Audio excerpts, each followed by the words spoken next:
नमस्कार. स्मार्ट मराठी सुगरण या यूट्यूब चॅनलमध्ये सर्वांचे मनापासून स्वागत. आज आपण दिवाळीच्या फराळातील अगदी पांढरी शुभ्र अशी करंजी, तोंडात टाकताच विरघळणारी, कुरकुरीत आणि खुसखुशीत अगदी सोप्या पद्धतीने कशी बनवायची ते आज आपण बनवूया. तर खुसखुशीत असं करंजीचं कोटिंग बनवण्यासाठी पहा, इथे मी 1.5 वाटी मैदा घेतलेला आहे आणि 1.5 वाटीच रवा घेतलेला आहे. हे प्रमाण कसं आपल्याला जितक्या करंज्या बनवायच्या तेवढं घ्यायचं, पण कसं घ्यायचं अगदी समप्रमाणात, म्हणजे सारखंच. मैदा अर्धा घेतला तर रवा अर्धा घ्यायचा. वाटीच्या प्रमाणावर घ्या किंवा किलोच्या प्रमाणावर घ्या. तर आता आपल्याला काय करायचं, रवा आणि मैदा असं मिक्स करायचा.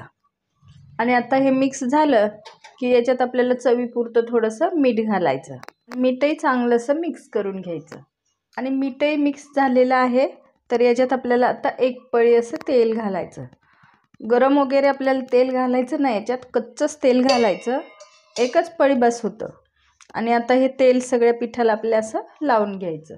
आणि तेलही सगळ्या पिठाला चोळून झालेलं आहे, तर याला अशी मूठ वगैरे वळून पाहायची अजिबात गरज लागत नाही. आता ह्या पिठाला पाणी घेतलेलं आहे, तर थोडं थोडं पाणी घालून अगदी पुरीपेक्षाही थोडंसं घट्टसर आपल्याला मळून घ्यायचं. तर हे पहा, सगळ्याचा गोळा मी असं एकजीव करून घेतलेला आहे. आणि हे पीठ कसं मळताना अजिबात असं हाताला चिटकत नाही. तर हे पहा, असं इतपत असं मी घट्ट केलेलं आहे, जास्त पातळ पण नाही.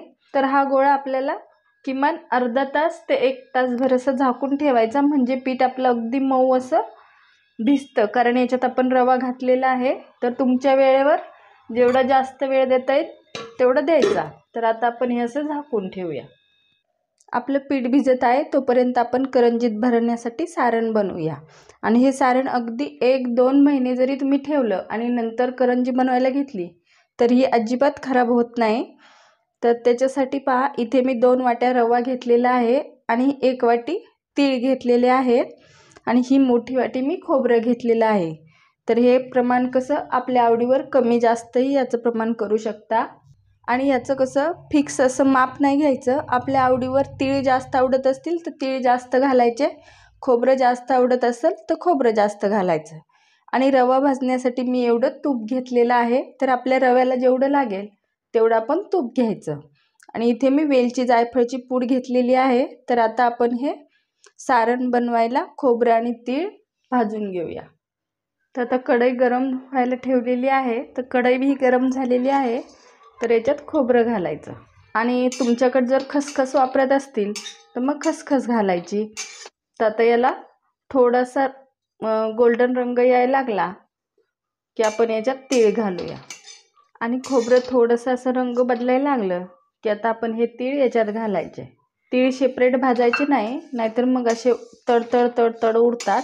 तर हे पहा, खोबरं आणि तीळही आपले भाजलेले आहेत.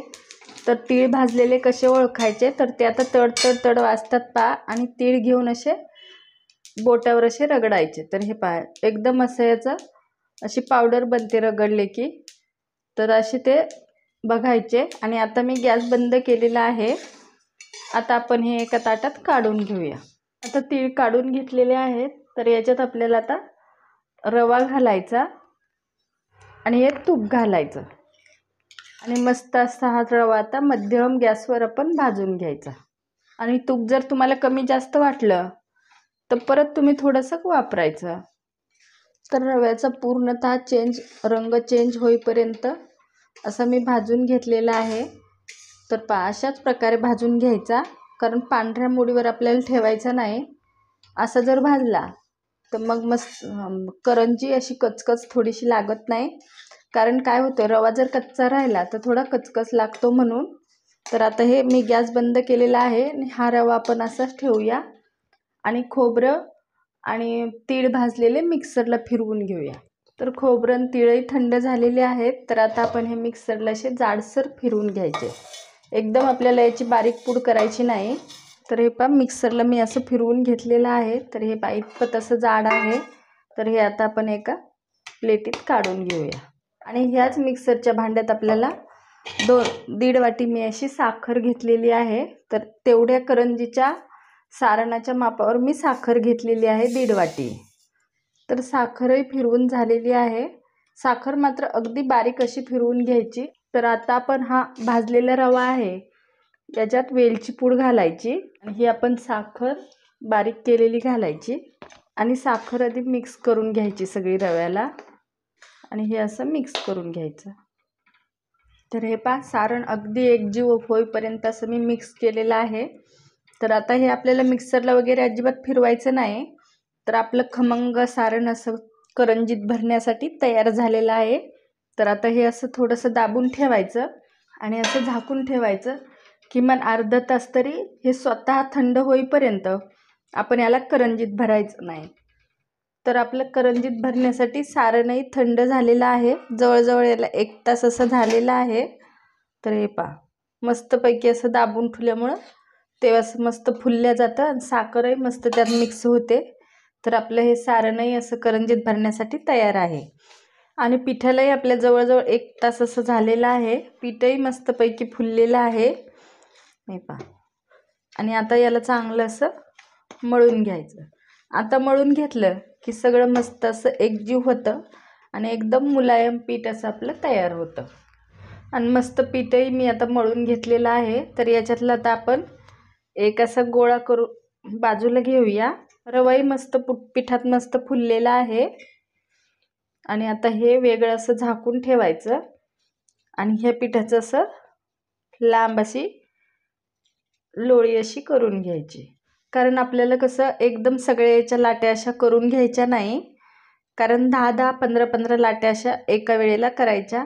म्हणजे कशा त्या सुकतही नाही आणि एकमेकाला चिटकत नाहीत. तर आता हे आपण असं झाकून ठेवूया. आणि लाटी करण्यासाठी पहा पोळपाट घेतलेला आहे. लांब अशी लोळी करून घ्यायची आणि ही आपण सुरीच्या सहाय्यानं कापायची. कारण ह्या लाट्या कशा जास्त मोठ्या नसतात. अगदी पातळ पातळ लाटायच्या म्हणजे अगदी मस्त अशा तयार होतात.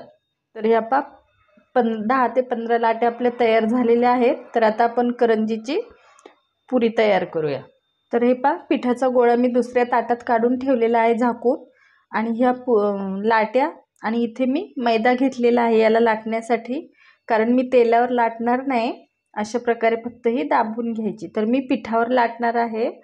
तुम्हाला जर तेलावर लाटून चालत असेल तर मग तेलावर लाटा. पिठावर काय होतं अगदी मस्त अशी पातळ पुरी लाटल्या जाते पटकन.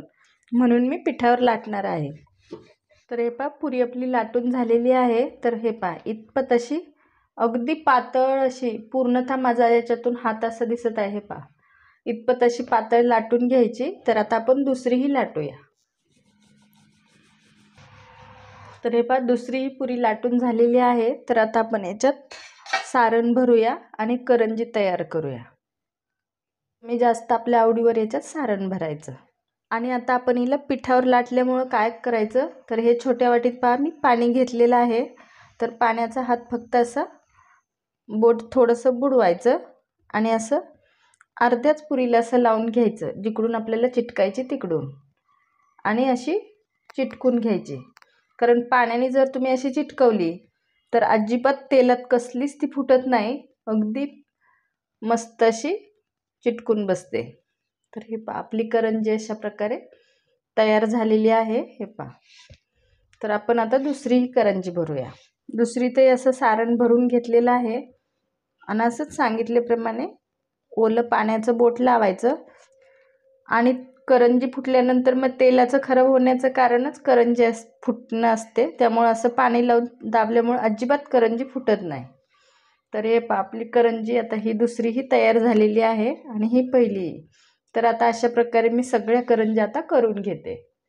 तर हे सगळ्या करंज्या आपल्या करून झालेल्या आहेत आणि अशा प्रकारे एक कपडा कुठलाही असा खालीहून घालायचा आणि वरतून असं झाकूनही ठेवायचं. तर ह्या आपल्या सगळ्या करंज्या अशा तयार झालेल्या आहेत.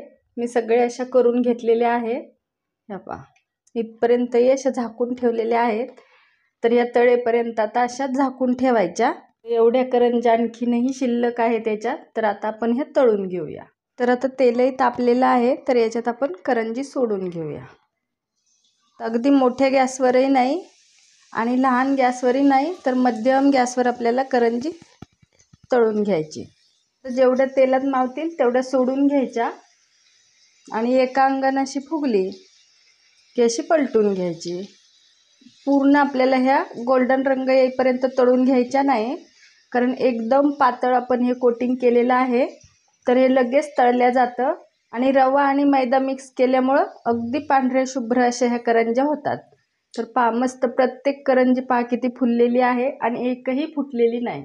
तर आता ह्या करंज्या तळलेल्या आहेत, तर आता ह्या आपण अशा काढून घेऊया आणि दुसऱ्याही करंज्या अशा तेलात सोडून घेऊया। तळायला अगदी पटकन होतात, त्याला फक्त कसं करायला जरा वेळ लागतो आणि तेलही अजिबात पीत नाहीत, या अगदी थोडेशा तेलात तळून निघतात। तर आता हे दुसरेही करंजे आपले लगेच तळलेले आहेत, तर ह्याही आपण अशा काढून घेऊया।